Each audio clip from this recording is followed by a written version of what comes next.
Good morning friends. આજે આપણે chapter 4 ની અંદર સંકરણ વિશે વાત કરવાના છીએ.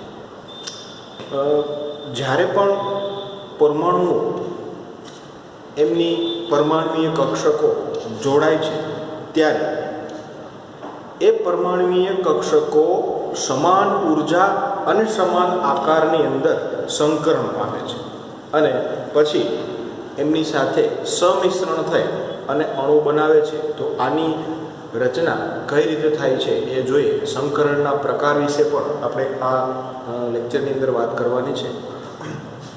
સૌથી પહેલાં સંકરણ કે જુદી જુદી ઉર્જાવાળી કક્ષકોનું આંતર મિશ્રણ થાય છે. જુદી જુદી ઉર્જાવાળી એટલે કે 2s 2p આવી કક્ષકોનું આંતર મિશ્રણ થાય છે, જેથી તેમની ઉર્જાનું પુનઃ વિતરણ કરે છે. એટલે કે ફરીથી એ ઉર્જાનું વિતરણ થાય છે. અમુકની ઉર્જા ઓછી હતી, અમુકની વધારે હતી, પણ જ્યારે એમની વચ્ચે પુનઃ વિતરણ થાય છે ત્યારે બધાની ઉર્જા સમાન હોય છે, જેને પરિણામે સમાન ઉર્જા, આ શબ્દ છે એ ખાસ મહત્વનો છે કે સમાન ઉર્જા અને સમાન આકારવાળી નવી કક્ષકોનો સેટ રચાય છે. નવી કક્ષકોનો સેટ રચાય છે જેને સંકર કક્ષકો કહે છે. અને આવી સંકર કક્ષકોના ઉપયોગથી જે બંધ રચાય છે તેને સંકરણ કહેવામાં આવે છે. તો આ વ્યાખ્યા થઈ સંકરણની. હવે એક એક્ઝામ્પલ દ્વારા હું તમને સમજાવું ફરીથી આખું કે જુદી જુદી ઉર્જાવાળી કક્ષકો એટલે કે અહીંયા એક એસ કક્ષક, px, py અને pz આવી 3 કક્ષકો છે. જો કે p ની ઉર્જા ત્રણેય સમાન હશે પણ s ની ઉર્જા છે અલગ હશે. આવી 4 કક્ષકો આપણે લીધી છે કે જુદી જુદી ઉર્જાવાળી કક્ષકોનું આંતર સમિશ્રણ થાય. આ બધી જ કક્ષકો એક ગોળ છે, યસ કક્ષક છે, px, py અને pz આવી 4 કક્ષકોનું આંતર સમિશ્રણ થઈ અને 4 સમાન ઉર્જા અને સમાન આકાર ધરાવતી 4 કક્ષકો જે બની આ કક્ષકોને સંકર કક્ષકો કહેવાય. અહીંયા એક s અને 3 p હોવાથી આ સંકરણને sp3 એવું નામ આપવામાં આવે છે. ચોક્કસ દિશામાં ગોઠવાય છે, સમચતુષ્ફલકી આકારમાં ગોઠવાય છે. એમની 2 કક્ષકો વચ્ચેનો બંધકોણ 109.5 ડિગ્રી છે. આવી સંકૃત કક્ષકો સાથે બીજા પરમાણુઓ, જેમ કે અહીંયા હાઇડ્રોજનની વાત કરીએ તો હાઇડ્રોજન છે એ જોડાય છે અને સિગ્મા બંધ બનાવે છે અને એક અણુની રચના કરે છે CH4 અણુ, જેનો આકાર સમચતુષ્ફલકીય છે. તો ફરીથી એક વખત વ્યાખ્યા સમજાવું તમને કે જુદી જુદી ઉર્જાવાળી કક્ષકોનું આંતર સમિશ્રણ થાય છે. એટલે કે આવી AsP આવી કક્ષકોનું આંતર સમિશ્રણ થાય છે જેથી તેમની ઉર્જાનું પુનઃ વિતરણ થાય છે અને જેને પરિણામે સમાન ઉર્જાવાળી સમાન આકારવાળી કક્ષકોનો સેટ રચાય છે. આ sp3 4 કક્ષકોનો સેટ રચાય. જો આમાં એક વાત કે જેટલી કક્ષકોનું આંતર સમિશ્રણ થાય ને એટલી જ સંકર કક્ષકો મળે. અહીંયા 4 હતી તો સંકર કક્ષકો પણ આપણને 4 મળશે. આવો જે સેટ રચાય જેને સંકર કક્ષકો કહે છે. અને આવી સંકર કક્ષકોના ઉપયોગથી જે બંધ બને છે એમને સંકરણ કહેવામાં આવે છે. આપણે sp3 સંકરણ ભણીએ, મિથેન CH4 ના અણુનું ઉદાહરણ લઈ અને sp3 સંકરણ ભણીએ. સૌથી પહેલા CH4 અણુના બંધારણની અંદર એક કાર્બન અને 4 હાઇડ્રોજન છે. કાર્બનની ઇલેક્ટ્રોન રચના હિલિયમ 2s2 2px1 2py1. સંકરણમાં હંમેશા બાહ્યતમ કક્ષાના સંયોજકતા ઇલેક્ટ્રોન ભાગ લે. કાર્બનની ધરા સ્થિતિમાં આવી ઇલેક્ટ્રોન રચના ધરાવે કે s માં 2 ઇલેક્ટ્રોન, px માં 1 અને py માં 1. જ્યારે એ ઉત્તેજિત અવસ્થામાં આવે છે એટલે કે બીજા સાથે બંધ બનાવવાની તૈયારીમાં આવે છે ત્યારે એનો s નો એક ઇલેક્ટ્રોન છે એ p કક્ષકમાં જાય છે, એટલે કે 2p Z1 થશે. હવે કાર્બનની ઉત્તેજિત અવસ્થામાં એક s અને 3p કક્ષકો અર્ધપૂર્ણ ભરાયેલી છે અને આ ટોટલ 4 કક્ષકો જે અહીં આપી હતી એમની વચ્ચે આંતર સંમિશ્રણ થઈ સમાન ઉર્જા અને સમાન આકારવાળી 4 sp3 સંકર કક્ષકોમાં રૂપાંતર પામે છે. મેં અહીં બતાવ્યું છે. હવે sp3 સંકર કક્ષકો થઈ ગઈ છે. એમાં હાઇડ્રોજન 4 હાઇડ્રોજન એક ઇલેક્ટ્રોનનું સંમિશ્રણ થઈ અને 4 સિગ્મા બંધ બનાવે છે, જે અહીંયા બતાવેલા છે કે હાઇડ્રોજનની 1s કક્ષક એમની વચ્ચે સિગ્મા બંધ, હાઇડ્રોજનની 1s કક્ષક એમની વચ્ચે સિગ્મા બંધ, હાઇડ્રોજનની 1s કક્ષક એમની વચ્ચે સિગ્મા બંધ, 1s કક્ષક અને સિગ્મા બંધ. જો મેં અહીંયા ઇલેક્ટ્રોન રચનામાં બતાવ્યું એ જ રીતે એની કક્ષકોમાં હાઇડ્રોજન છે એ આ sp3 કક્ષક સંકર કક્ષકો સાથે 4 સિગ્મા બંધ બનાવે છે અને CH4 અણુની સમચતુષ્ફલકીય રચના કરે છે. તો આ જે ઉદાહરણ આપણે ભણી ગયા એ કયું હતું? sp3 સંકરણ. કોનું ઉદાહરણ લઈને સમજ્યા આપણે? કયા અણુનું? તો કે CH4 અણુનું. સંકરણની અમુક વિશિષ્ટ ખાસિયતો છે. જો મેં પહેલા આ ઉદાહરણ ભણાવી દીધું એટલા માટે કે વ્યાખ્યાઓ, ખાસિયતો અને એની શરતો તમને સમજાય એટલા માટે. સંકરણની વિશિષ્ટ ખાસિયતો શું ખાસિયત છે? પહેલી કે સંકૃત કક્ષકોની સંખ્યા સંકરણ પામતી પરમાણ્વીય કક્ષકોની સંખ્યા બરાબર હોય છે. આ મુદ્દાને તમે અહીંથી સમજી શકો કે સંકૃત કક્ષકોની સંખ્યા અહીંયા કેટલી છે? તો કે 1s અને 3p એટલે 4 છે. ઓકે. પરમાણ્વીય કક્ષકોની સંખ્યા બરાબર હોય છે. અહીંયા પરમાણ્વીય કક્ષકો કેટલી હતી? 4, 1s અને 3p. બરાબર. જેટલી સંકરણ પામતી કક્ષકો છે એટલી જ પરમાણ્વીય કક્ષકો હોય છે. આ પહેલી શરત, પહેલી ખાસિયત. બીજી, સંકૃત કક્ષકો હંમેશા સમતુલ્ય ઉર્જાવાળી અને સમાન આકારની હોય છે. સમતુલ્ય ઉર્જા અને સમાન આકાર. તો આ જે 4 કક્ષકો છે sp3 સંકૃત કક્ષકોમાં ચારેયનો આકાર સમાન હશે અને ચારેયની ઉર્જા પણ સમાન હશે. આ જેમાંથી બની છે એની વાત કરીએ તો અહીંયા s અને px, py અને pz આ ત્રણેય સમાન હશે, પણ s ની ઉર્જા અને p ની ઉર્જા સમાન હશે નહીં. એમાંથી જે બની સંકૃત કક્ષકો એની ઉર્જા અને એનો આકાર એ સમાન હશે. આ બીજી ખાસિયત થઈ. પહેલી ખાસિયત, જેટલી પરમાણ્વીય કક્ષકો હોય એમાંથી બનતી સંકૃત કક્ષકો એટલી જ બને. બીજું, સંકૃત કક્ષકોની ઉર્જા અને આકાર સમાન હોય છે.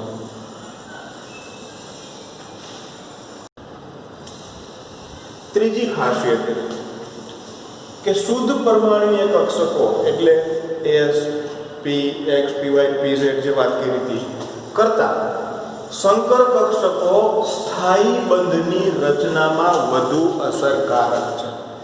સંકર કક્ષકો સ્થાયી બંધની રચનામાં વધારે અસરકારક સાબિત થાય છે. એટલે કે જે સંકર પામ્યા વગર જે પરમાણ્વીય કક્ષકો હતી એના કરતાં સંકર કક્ષકોથી જે બંધ બને છે એ સ્થાયી હોય છે. ચોથી ખાસિયત કે સંકૃત કક્ષકો અવકાશમાં એવી રીતે અમુક પસંદ કરેલ દિશામાં દિશાત્મક એટલે કે ગોઠવાય છે કે જેથી સ્થાયી ગોઠવણી અને ઇલેક્ટ્રોન યુગ્મ વચ્ચે નિમ્નતમ અપાકર્ષણ હોય. એવી રીતે ગોઠવાય, અંતર એટલું વધે કે જેમની વચ્ચેનું અપાકર્ષણ નિમ્નતમ થાય. જો અહીંયા મેં કીધું છે કે આનો આકાર સમચતુષ્ફલકીય છે, એટલે કે sp3 સંકૃત કક્ષકો એ સમચતુષ્ફલકીય આકારમાં ગોઠવાય છે ત્યારે એમની વચ્ચેનું અપાકર્ષણ ન્યૂનતમ હશે અને અંતર મહત્તમ હશે.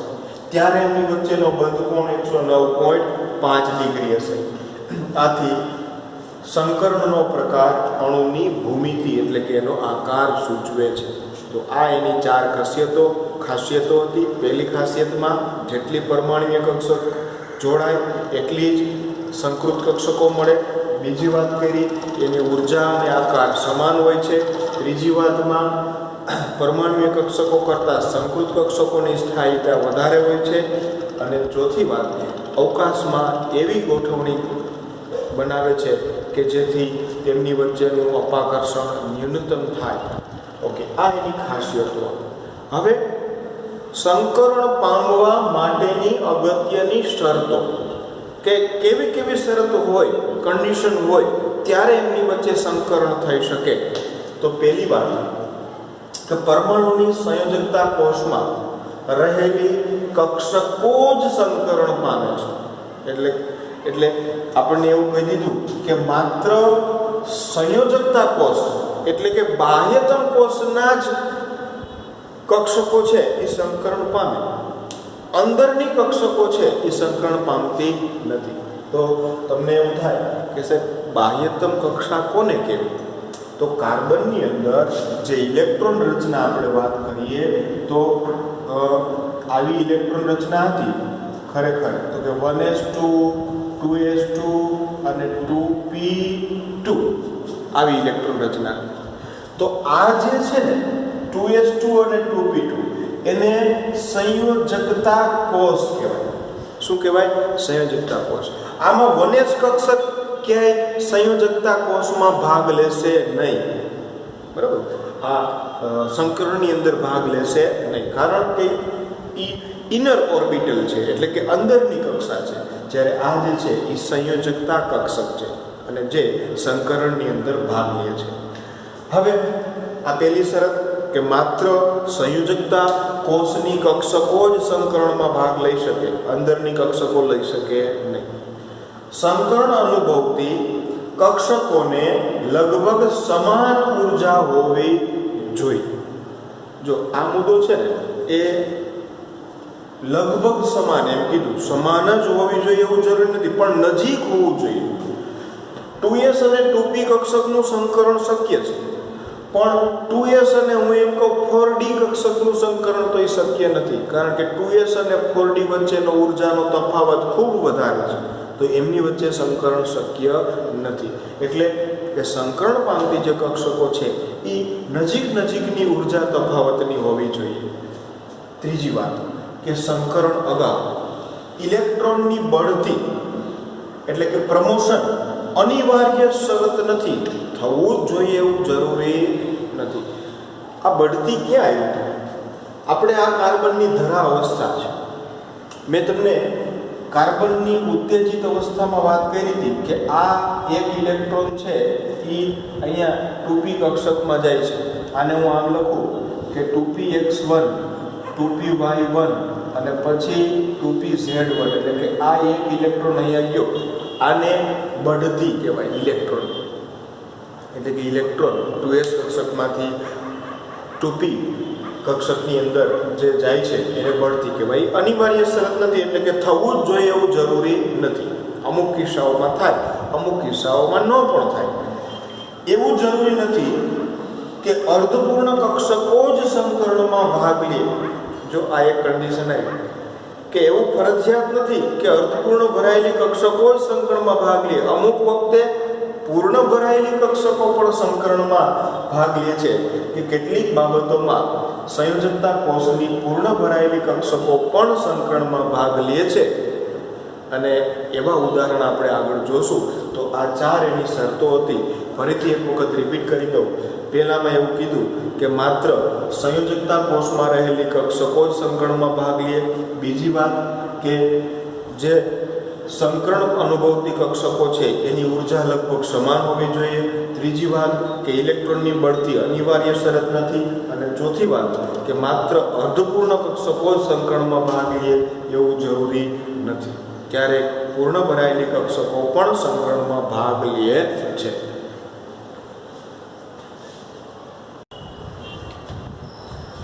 હવે આપણે સંકરણના પ્રકારો વિશે જોઈએ.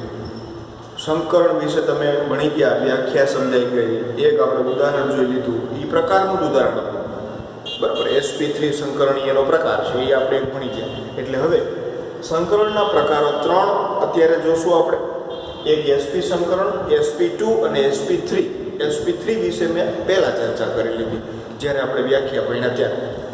sp સંકરણ તો આના નામ ઉપરથી જ તમને ખ્યાલ આવશે કે એક s કક્ષક અને એક p કક્ષક, એમની વચ્ચે સમિશ્રણ થઈ સમાન આકાર અને સમાન ઉર્જાવાળી બે સંકૃત કક્ષકો મળશે.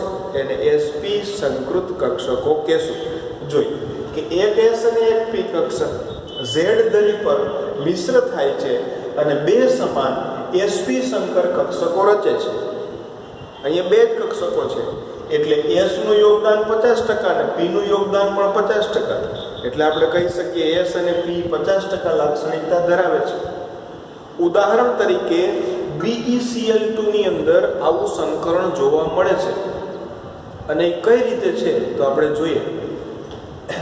Be બેરિલિયમ ધરા અવસ્થામાં ઇલેક્ટ્રોન રચના 1s2 2s2. અહીંયા આપણે શરતમાં જોઈ ગયા હતા કે માત્ર સંયોજકતા કોષ, એટલે સંયોજકતા કોષ કયો છે 2s2. આ જ ઇલેક્ટ્રોન સંકરણમાં ભાગ લે છે, આ જ કક્ષકો સંકરણમાં ભાગ લે છે. તો ઉત્તેજિત અવસ્થામાં 2s નો એક ઇલેક્ટ્રોન 2p માં જાય છે, એટલે એક s અને એક 2p કક્ષક એટલે કે sp સંકૃત કક્ષકો બને છે. એક s અને એક p કક્ષક જ્યારે બેની ઉર્જા સમાન નહોતી, હવે બંનેનું સંમિશ્રણ થાય છે અને સમાન ઉર્જા અને સમાન આકાર ધરાવતી બે sp સંકૃત કક્ષકો રચે છે. અહીંયા આવી રીતે બતાવેલું છે.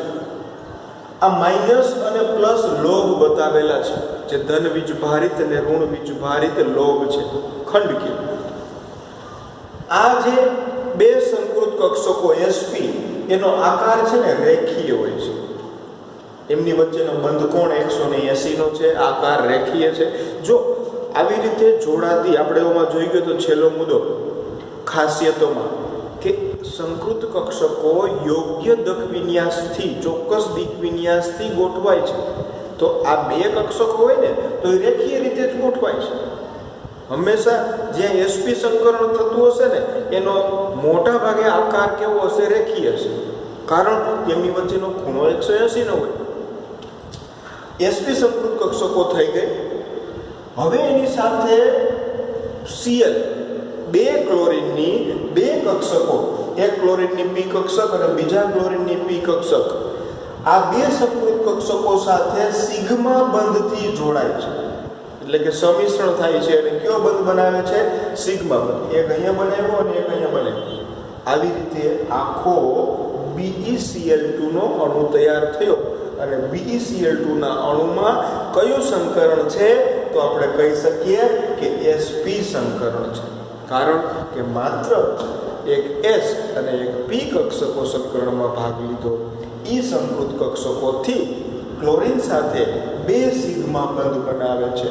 આકાર રેખીય આકાર જોવા મળે છે. તો આ ઉદાહરણ આપણે ભણ્યા sp સંકરણ.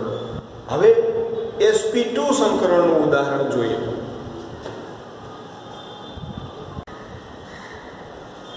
sp2 સંકરણ તો ઓમાં જેમ ચર્ચા કરી એવી જ રીતે એક s અને બે p કક્ષકો થી ત્રણ સમાન sp2 સંકૃત કક્ષકો રચે છે. s ની 33% લાક્ષણિકતા અને p2 છે એટલે એની 66% લાક્ષણિકતા યોગદાન આપે છે. આનું ઉદાહરણ BeCl3. બોરોનની સાથે 3 ક્લોરીન જોડાયેલા છે. મધ્યસ્થ પરમાણુ બોરોન છે.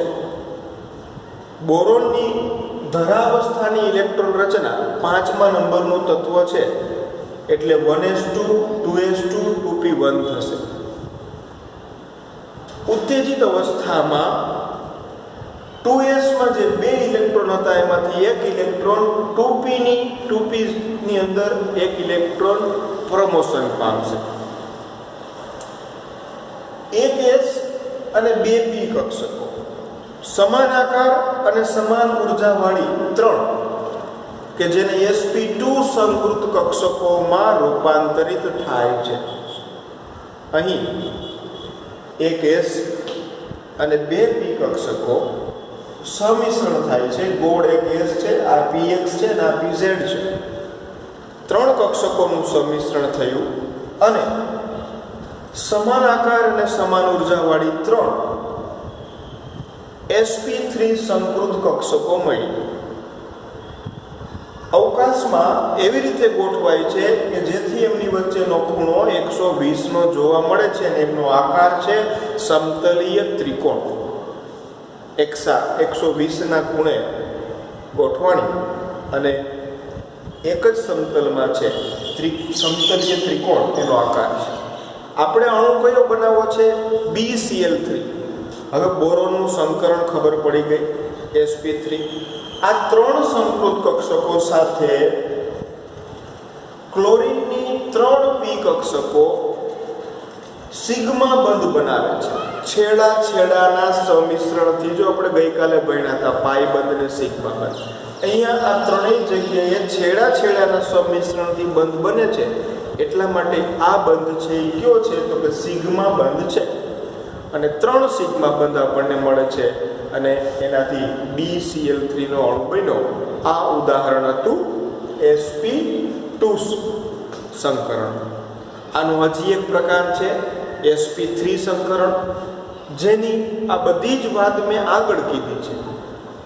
કયો અણુ હતો? CH4 ના અણુમાં આપણે sp3 સંકરણ ભણી ગયા. એમાં કાર્બન પરમાણુની ધરા અવસ્થા અને ઉત્તેજિત અવસ્થાની ઇલેક્ટ્રોન રચના જોઈ. કાર્બનની એક s કક્ષક અને 3 પી કક્ષકો વચ્ચેનું સમિશ્રણ થઈ અને sp3 આવી 4 સંકૃત કક્ષકો મળી. સમાન આકાર અને સમાન ઉર્જા ધરાવતી આ 4 કક્ષકો એકબીજા સાથે 109.5 અંશના ખૂણે ગોઠવાયેલી હતી. તેમનો આકાર સમચતુષ્ફલકીય હતો. આ 4 sp3 સંકૃત કક્ષકો દરેક 4 હાઇડ્રોજનની 1s કક્ષક સાથે સિગ્મા બંધ બનાવી અને CH4 અણુની રચના જોઈ ગયા આપણે. તો આ વાત હતી સંકરણની. આવતા લેક્ચરની અંદર આપણે NH3H2O અને હજી ઘણા બધા સંકરણના બીજા ઉદાહરણો જોશું. પરીક્ષા માટે અને આગળના ચેપ્ટરોમાં આનો ઉપયોગ ઘણો આવશે, એટલે વ્યવસ્થિત સમજી અને તૈયારી કરજો.